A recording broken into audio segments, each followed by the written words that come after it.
मुझे ठाकुर जी एक बाणी दिए हैं। जतिन दास सोच रहे थे कि वो तो ठाकुर से बाणी दे देते हैं, वो कुछ नहीं लिखते हाथ में, उन तो कलम दिया, उन तो कुछ लिखते नहीं, वो क्या करूं। ठाकुर जी तत्क्षणात बोले एक पेपर दो। वो ठाकुर जी पेपर में लिख दिए। क्या लिख दिए? सत्ता तुम्हारा चिरजुगोदरी ठाकुर का हमारा सत्ता है, तब सत्ता जीवन रेणु का बहु का हमारा आत्मा है।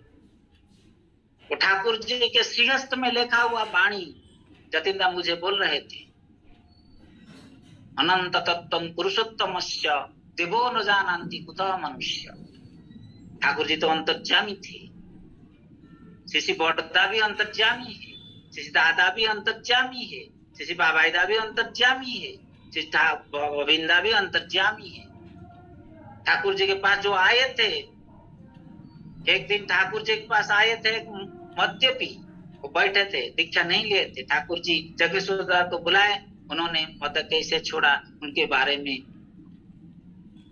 पूछा, वो जाजित होकर गए। एक दिन पूरी ठाकुरबाड़ी में मैं शिशि दादा के समीप में बैठा था। मैं एक लीन चिंता, तो हिंदी में तो थोड़ा तकलीफ हो रहा है बोलने के लिए, वो लीन थिन के लिए मैंने जब शिशि दादा के शिचरण में मत्था लगाकर चलने के लिए उद्यत हो रहा था कि मेरे तो कुछ यहाँ पे कुछ नहीं आता है, मैं सुन नहीं पा रहा हूँ, क्यों बैठू इतना समय, इसी सोच कर उठ रहा था। शिशि दादा ने एक आदमी को बोला, एक आदमी को बुलाया। वो आदमी को कहा आप कैसा थे ना, मैं एक दुबला पुबला था, लीन था, क्या किया ना आप जैसे बताए उस तरह मैंने किया। क्या किया ना, काचा काला काट कर मैंने खाया। ओ अभी कैसा लग रहा है ना, अभी अच्छा लग रहा है। सेहत कैसा है? अच्छा है। थोड़ा मोटापन भी आ गया है, पता चला गया। मैं तो मथा लत कर ही रहना पड़ा मुझे, मैं तो लुगड़ा पुतला था। मेरे बारे में शायद ठाकुर जी दादा के लीला है। फिर उन्होंने दादा ने उनको बुलाए, कहे और बोलो विस्तार से बोलो, कैसा हुआ, क्या हुआ ना। मैं कांचा काला रात में खाने का बाद काट काट कर उसको खाया, उससे मेरा परिस्थिति का लाटिन साफ हुआ, और मेरा जो दुबला पुगला था वो में मोटापन थोड़ा सा आ गया। मैंने उसको सुनकर शायद मेरे लिए वो कह रहे थे। वो तो अंतर्यामी है, वो डायरेक्ट कुछ नहीं बोलते हैं, उपलक्ष्य करके दूसरे को हमारा समस्या का समाधान करते हैं। वो पुरुषोत्तम है, पुरुषोत्तम की राते रेतधारा है। पुरुषोत्तम आसेन जखन सब गुरुंकर से गुरु सबुरे आदान उच्चरांति से जीव कल्पतरु, तिनी कल्पतरु है। श्री दादा एक ठाकुर जी के वाणी है, पुरुषोत्तम इष्ट गुरु पुरुषोत्तम प्रतीक गुरु वंशधर, रेत शरीर सुप्त थे जानत तिनी निरंतर। हमारा समस्या का समाधान उनसे होता है अगर हम उनके समीप में बैठे। हमारे अंदर जो नाम है वो नाम करने से ही समाधान आता है हमारा मन में। इसीलिए तो ध्यान करने के लिए कहा है ठाकुर जी ने। ध्यान करने से, नाम करने से क्या होता है कि वाइटल नरिशमेंट मन में आता है। वो वाइटल नरिशमेंट हमारे जो समस्याएं हैं, हम जो चिंता करते हैं परिवेश के साथ, जो काम करते हैं, इसके बारे में जो समस्याएं फेस करते हैं दैनंदिन जीवन में, उसके समाधान स्वतः निकल आता है हमारा मन में। इससे बड़ा दुर्लभ सौभाग्य और क्या दे सकते हैं ठाकुर जी। इसीलिए जजन करना पड़ता है, और सिर्फ जजन करने से नहीं होगा। अब जो प्राप्त होते हैं ठाकुर जी के जो वाणी है, उसके बारे में चलने से जो फायदा होता है, जीवन वृद्धि होता है, आनंद लाभ होता है, उसके बारे में दूसरों को भी बोलना चाहिए, और दूसरे उसका मंगल अभिप्राय ठाकुर जी वाणी का फायदा उठाए। ठाकुर जी के एकेडमिक क्वालिफिकेशन नहीं होते हुए भी जो वाणी दिए हैं, उसको कोई थोड़ा सा भी चेंज नहीं कर पाए। एक वाणी दिए थे ठाकुर जी ने, क्या दिए थे, थोड़ा सा तकलीफ को रिकलेक्ट करने के लिए। Selfish narrow minded selfishness is narrow minded selfish people are fools. Narrow minded selfish are fools. वो जो अमेरिकन लेडी थे वो कहे Thakur ji narrow minded selfish फूल्स क्यों कहते हैं, वो तो नैरो माइंडेड क्यों लगाए। ठाकुर जी बोले उसको निकाल, सेल्फी सर, वो तो सब लोग सेल्फी से। और सेल्फी से होना तो कोई बुरी बात नहीं है। हम अगर दूसरों को स्वार्थ देखेंगे उसमें तो हमारा स्वार्थ निहित है ना।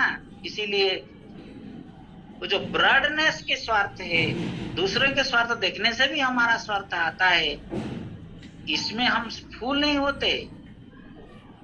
अगर हम नैरो माइंडेड सेल्फी से सिर्फ हमारा स्वार्थ के बारे में सोचें तो वो संकीर्णता है, वो नैरो माइंडेड सेल्फी सो ठाकुर जी जो बोल दिए वो बोल दिए, उसको संशोधन किया नहीं जा सकता।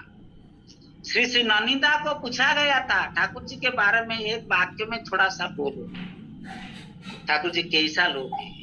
ननिदा ने बोले सर्व विषय में, सर्व प्रकार विषय में जो एक बार सटीक वही ठाकुर है। वो जो बोल दिए वो एकदम फाइनल है, उसको कोई चेंज नहीं कर पाएगी। वो जो ठाकुर जो सटीक है, जो ठोकर देते हैं, हम सब निर्भुल मानुष नहीं है, आदमी नहीं है।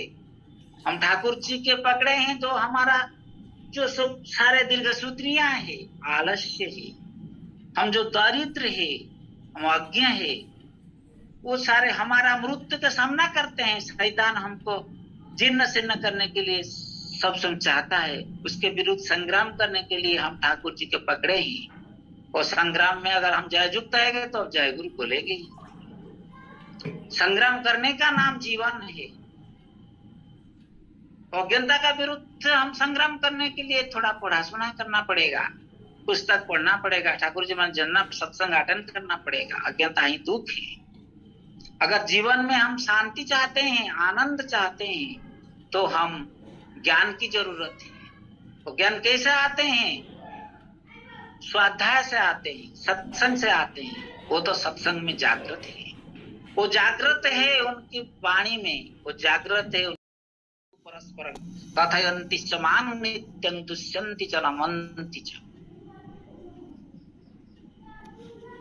मन्मना भव मच्चाति नमस्ते बहुन जन्मन्ति ज्ञानवानं प्रपद्यन्ते वासुदेवं सर्वमिति समाहता सुदुर्लभम्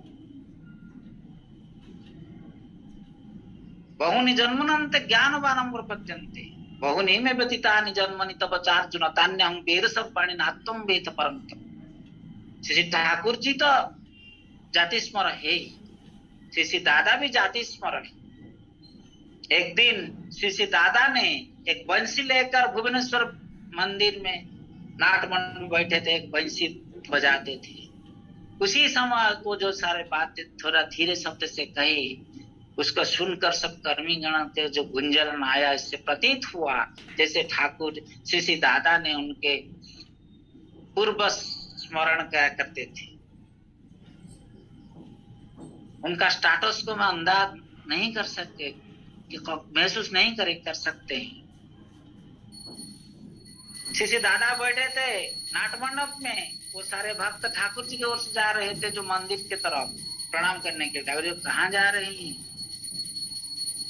मतलब वो जो खुद जीवंत है, जहाँ जागृत है, वहां पहले प्रणाम कर देना चाहिए। वो प्रत्यक्ष रूप से हमारा पास विद्युत है। श्री बाबा ने कहते हैं कि अगर ठाकुर जी के बारे में आप नहीं देख पाते तो मुझे तरफ देखो, क्योंकि वहां ठाकुर जी रिफ्लेक्ट करते हैं। इसके चलन में, चरित्र में, वाक्य में, व्यवहार में, समाधान में, मानुष सब कुछ में वो रूप उनका रिफ्लेक्शन होता है। श्री बाबा दे के पास में खड़ा हुआ था, उसको स्टोरी बोलकर मैं खत्म कर दूंगा। एक आदमी बाबा दे के सामने आकर करहस्त जोड़ के भूमिष्ठ प्रणाम करके बोला, मेरा अच्छा समय नहीं चल रहा है दादा, मुझे आशीर्वाद करे, मैं जैसे इस बुरी समय को अतिक्रम कर सकूं। श्री बाबा ने कहा, समय कभी भी बुरी नहीं होती है। सूर्य के चतुर्दिक पृथ्वी घूमता है, घूरता है। वो किस ठाकुर बाबा बोलते थे बंगला में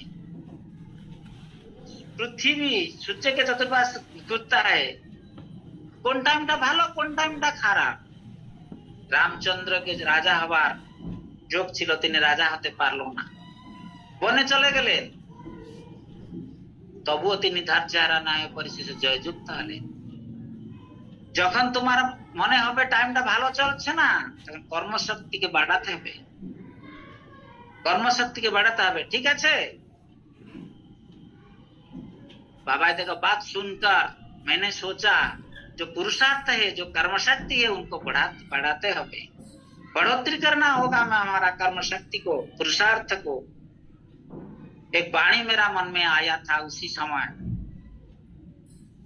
दैवी विपत्ति प्रबल हले पुरुषार्थ दे तू जोर, पुरुषार्थ दक्ष पूर्ण लाघव करे दैवी तोड़। वो जो करना आया है वो दैवी तोड़ है, उसको मुकाबला करने के लिए अगर हम हमारा पुरुषार्थ पर जोर दें, क्योंकि वैक्सीनेशन ले, थोड़ा सा क्वारंटाइन में रहें, वो जो नीति विधियां हैं उसको पालन ठीक तरह से करें, सदाचार में चलें, तो हम ये दुर्दिन को अतिक्रम कर सकते हैं।